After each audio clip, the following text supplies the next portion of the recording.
Oh, well, that's nice. I mean, this house is exquisite. I must say, this is exquisite, John. You outdid yourself, She's girl. pretty, eh? So this is Miss. Um, how do you want us to say who you are, Miss Crystal Eva? Oh, Quartz. Miss Crystal Quartz. Why did you change it from Yvonne? So I decided that in order for me to become my new character, that I needed to leave the old character behind because who I am now is not who I was. So Okay. I decided to change the name so that it felt like I'd actually done the full transition of the change of who I was. Well, it's so strange. I haven't seen you in how many years? It's been about 10 now. Oh my God. Well, it's been a while. Girl, you think about it. We've been a girl. You know what? We are blessed. Oh yes, we are. We are so blessed we are here. And it's nice to meet you, Athena. Very nice to meet you. How long you been doing drag? We're now going on probably 6 years professionally. Mm-hmm. And thanks to Crystal also, she's gotten me out there as well as my drag mother to tour around Canada a lot more and really bring drag to every corner of Ontario.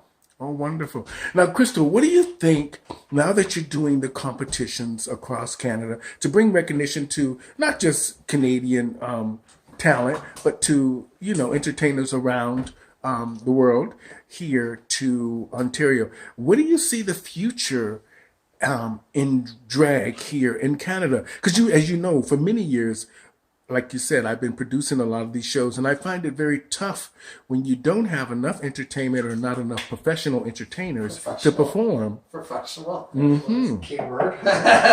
Yeah, so, well, drag around here, I find what people are doing here for drag is not necessarily what we grew up for drag, right? So, to me, everyone's kind of doing this real girl, motif that they're not actually accenting what it is to me to be drag, that big larger than life personality. So I'm hoping with what we're doing now, we can kind of switch and show people, because we don't have what they have in the States. They don't see that big elaborate drag here like they do down there. And so my goal is to bring all the showgirls around Ontario and show everybody what I consider good drag. And I think hopefully that'll start inspiring people to start doing some character work, because you don't see what we used to do, right? Like celebrity impersonations.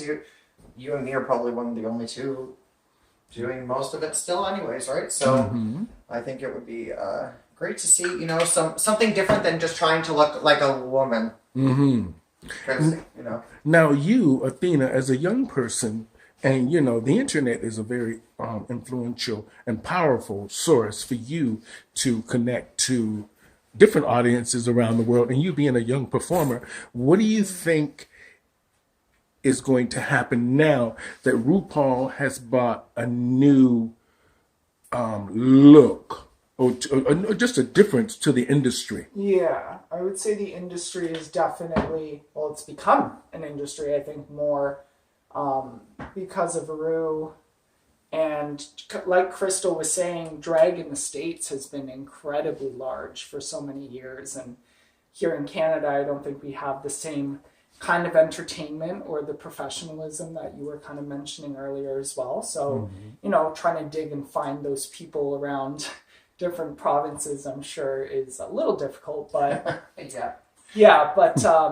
definitely the internet has been extremely influential in terms of almost what it is, like a starter pack or a expectation of how you should present yourself, how you should look, and how you should perform. But that's all television, right? So you need to find that for yourself, because those people have done that already. So it's not all just high kicks and spins, and there's characterization, and there's proper lip sync, and there is proper training and dancing. And if you're going to do stunts, there's training for that too. You don't just have to learn that from Alyssa Edwards doing it at the finale of RuPaul's Drag Race because it looked cool. So I think testing yourself and all those elements, if you really want to learn them, that's pretty much all the work that goes into it. So. And one more question. Now, John, now that drag is really popular and on television, now you see everybody in drag, even straight men in drag and even women in drag doing drag shows. What do you think do you think the market is going to be oversaturated with drag queens that really aren't doing anything for mainstream society as far as, let's say, becoming a real author in life, a real actor with an Oscar, or people that are really doing things, the movers and shakers in the world. What do you think drag queens are going to play in with that? So I think it's going to be much like, kind of any art right now, right? So anybody can pick up a pencil and draw something, right? And and they can call themselves an artist, right? But then when you go to look at it and you put a Picasso beside, your art, you can see what the artist is. Now, I think some of them kind of, not necessarily give us a bad name, but if people go to a drag show and it's somebody that's amateur and they're running it, they're not quite getting what drag is, and so that kind of scares me. But other than that, I lost my train of thought there. It's separating yourself from always being a gimmick. There you go. Right? So now, the reason I brought that up is because I'm thinking RuPaul has created this huge industry for a lot of drag performers. Not the majority of people have never seen drag shows. Yeah. Now, how do you change people's perception to come out and think drag is worthy to see? Because even when you see it on RuPaul's Drag Race and drag shows, still not as impressive as in person. Yeah. So it's missing that Hollywood element. That spark that you get when you're on stage, and that is so hard to put on film or in picture.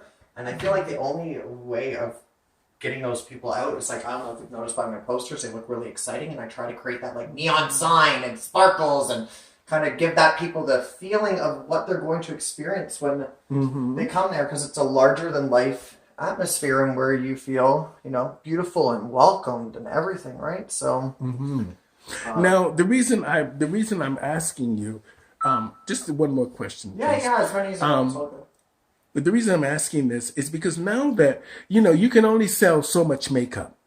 Young people, drag performers, they have a limited budget, even when they're making real money. Let's just say you're making money now with drag. How can you afford to buy a house? How can you pay for insurance, health care, food? A lot of the LGBT community has decided they want to have children now. And these are things I'm thinking are going to be very difficult. And for you to find a niche that you do that is going to fill a stadium, because eventually the day will come to where RuPaul show will be canceled. Oh yeah, absolutely. Somebody's got to take over it. So what do these 5,000 drag queens that you have had on this popular reality show do after the show is done? Well, there's going to have to create another version of the show, right?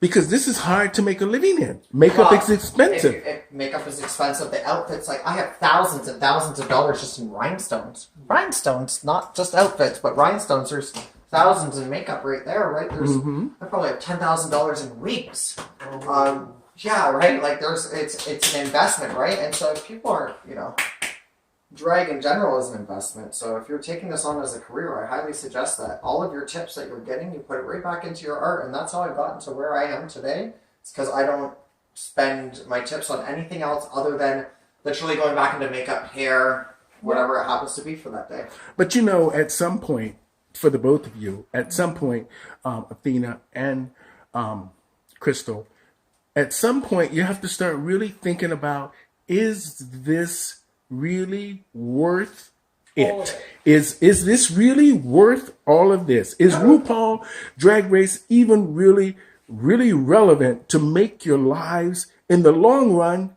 different and better? Can you make a living? Can you buy yourself a house? Can you buy yourself a car? Can you afford in the next 5 years to just be able to live comfortably and go out into society and be accepted, and knowing that you can call any club, you can call places, and they will say, okay, we will book you? Or should drag queens have a new perception, because most of the time RuPaul is putting these shows in theaters? So they're the ones really controlling your talent and controlling this machine. So when you're on your own in your little small town from where you're from, what are you going to do? when your phone is not ringing. Oh, there's